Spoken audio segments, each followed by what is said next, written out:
নমস্কার বন্ধুরা, কিচেন টেকনিকে আপনাদের সবাইকে স্বাগত। আমি মধুমিতা। শীতের সন্ধ্যায় কিংবা সকালে সাদা ধপধপে পাতলা নরম তুলতুলে সরু চাকলি প্রতিটি বাঙালিই পছন্দ করে। সাদা ধপধপে ও পাতলা সরু চাকলি বানানোর জন্য রয়েছে কিছু টিপস। তার জন্য পুরো ভিডিওটা দেখার অনুরোধ রইল। দেখে নিশ্চয়ই বুঝতে পারছেন কতটা নরম আর কতটা পাতলা হয়েছে। চলুন দেখে নেওয়া যাক আজকের রেসিপি। নিয়েছি আমি এখানে একটা মিক্সিং জার। এখানে আমি বিউলির ডাল ওভারনাইট ভিজিয়ে রেখেছিলাম। তবে বিউলির ডালটা আপনারা অবশ্যই 7 থেকে 8 ঘন্টা ভিজিয়ে রাখবেন। এবারে দিয়ে দিলাম আমি মিক্সিং জারের ভিতরে বিউলির ডালটা।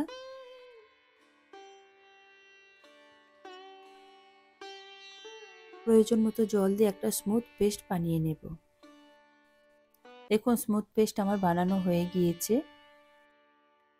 দেখুন এইরকম একদম মিহি হবে, কোনো দানা দানা যেন না থাকে।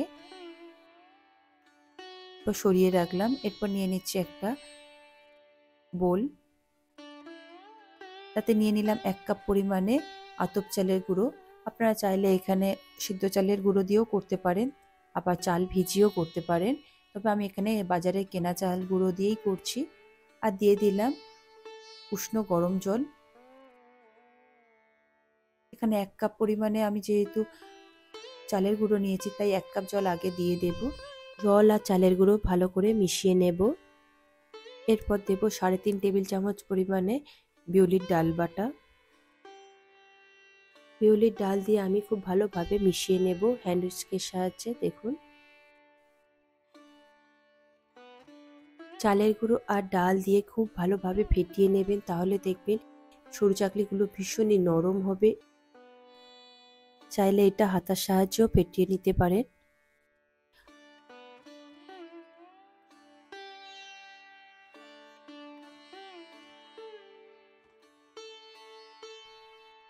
এরপরে দিয়ে দেব 1/2 চা চামচ পরিমাণে বেকিং পাউডার আর স্বাদ মতো নুন দিয়ে আবারও ভালো করে ফেটিয়ে নেব।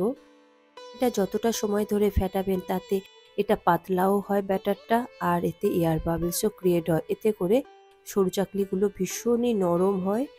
ব্যাটারটা যদি মোটা লাগে তাহলে এতে অল্প অল্প করে উষ্ণ গরম জল দেবেন, দিয়ে খুব পাতলা একটা ব্যাটার তৈরি করবেন। দেখুন আমার হাতার গায়ে একদমই পাতলা একটা কোট হয়ে লেগে আছে। প্রয়োজন মতো দেখুন আমি জল দিচ্ছি। জলটা অবশ্যই উষ্ণ গরম জল দেবেন। দিয়ে আমি এটা আধ ঘন্টার জন্য রেস্টে রেখে দেব। এতে করে চালগুলো ভীষণই ভাবে ফুলে যাবে আর দেখবেন একটু মোটা হয়ে আসবে ব্যাটারটা।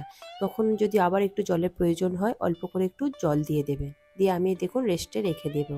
এরপর একটা ফ্রাই প্যান নিয়েছি। ফ্রাই প্যানটা খুব ভালোভাবে গরম করে নেবেন। এরপর খুবই সামান্য রিফাইন্ড অয়েল একটুখানি ব্রাশ করে দিলাম। দিয়ে ফ্রাই প্যানটা কিন্তু ঠান্ডা করে নিতে হবে, তা না হলে দেখবেন ব্যাটারটা দেওয়ার সাথে সাথেই বসে যাচ্ছে কড়ার গায়ে। ওই জন্য একটু ঠান্ডা করে নেবেন। তারপরে এক হাতা দিয়ে দেখুন আমি কি সুন্দর ঘুরিয়ে নিয়েছি। নিতেই পাতলা একটা তৈরি হয়ে গিয়েছে। এবার দিয়ে আমি 1 থেকে 1.5 মিনিট মতন ঢাকা দিয়ে রেখে দেব। তারপর ঢাকা খুলে দেখুন আমি দেখছি কত সুন্দর একটা পাতলা কাগজের মতন উঠেই আসছে আপনা থেকে। দেখুন এইভাবে পুরো সাদা ধপধপে একটা পাতলা সরু চাকলি তৈরি হয়ে গিয়েছে। পরেরটাও আমি ঠিক এইভাবেই ভেজে নেব। দেখুন ফ্রাই প্যানটা গরম রয়েছে, তার মধ্যে আমি খুব সামান্য একটু তেল ব্রাশ করে নিলাম।